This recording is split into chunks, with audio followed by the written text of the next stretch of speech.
કમોસમી વરસાદને કારણે ખેડૂતોના ઊભા પાકને વ્યાપક નુકસાન થયું છે, ત્યારે ધોરાજીના ખેડૂતોએ નુકસાનીના વળતરની સરકાર સમક્ષ માંગણી કરી છે।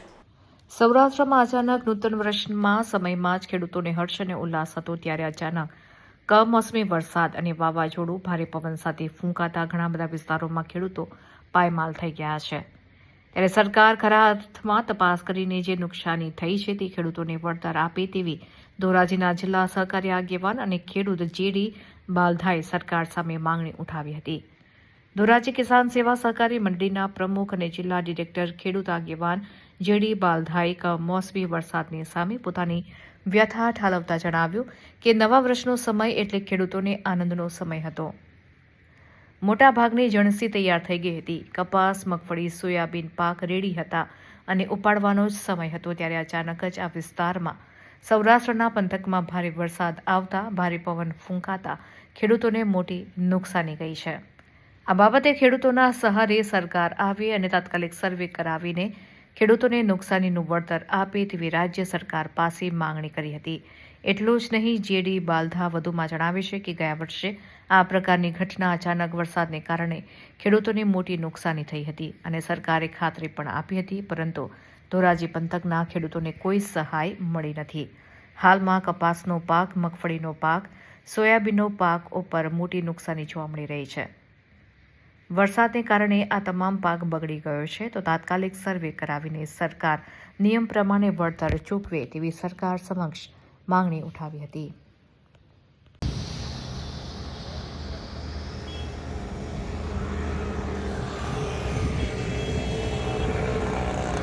ધોરાજી કિસાન ખેતી વિષયક સેવા સહકારી મંડળીના પ્રમુખ છું।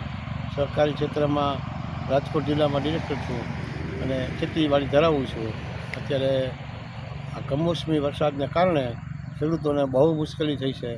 એક તો મગફળી કાઢેલી પડી છે, સોયાબીન કાઢેલું પડ્યું છે, સોયાબીન વાઢવાનો સમય છે, કપાસ ઉતારવાની વીણી છે, બધું પલળી ગયું અને ભસ્મીભૂત જેવું થઈ જાય આમ જે રહેશે। તો અહીંયા થોડોક ઓછો વરસાદ છે, પણ જે જગ્યાએ વધુ વરસાદ છે એની હાલત જોતાં તમને એમ થાય કે ખેડૂત આપઘાત કરશે કે રહેશે।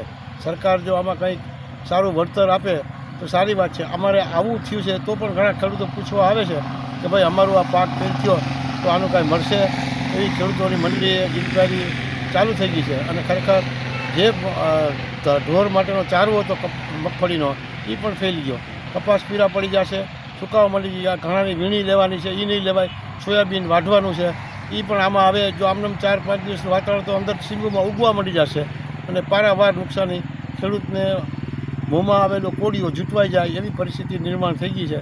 તો સરકારશ્રીએ તાત્કાલિક ધોરણે કંઈક આની સહાય આપવી જોઈએ। યોજનાઓની વાત કરે છે, ગયા વર્ષે પણ જાહેરાત કરી હતી, કશું આપ્યું નહોતું અને ખેડૂતોને પૈડા ઉપર પાટવા જેવી સ્થિતિ છે। એક તો જણસીઓના ભાવ નથી અને એમાં આ પલળેલો માલ જશે 50% કિંમતે વેચાશે, 700 રૂપિયામાં 500માં મગફળી વેચાવાની છે। તો અમે સરકારશ્રીને રજૂઆત કરી છે અને વિનંતી કરી છે કે ખેડૂતોના સહારે આવો અને મદદ કરો, તો જ ખેડૂતો બે પાંદડા થશે અને ઊભો થઈ શકશે।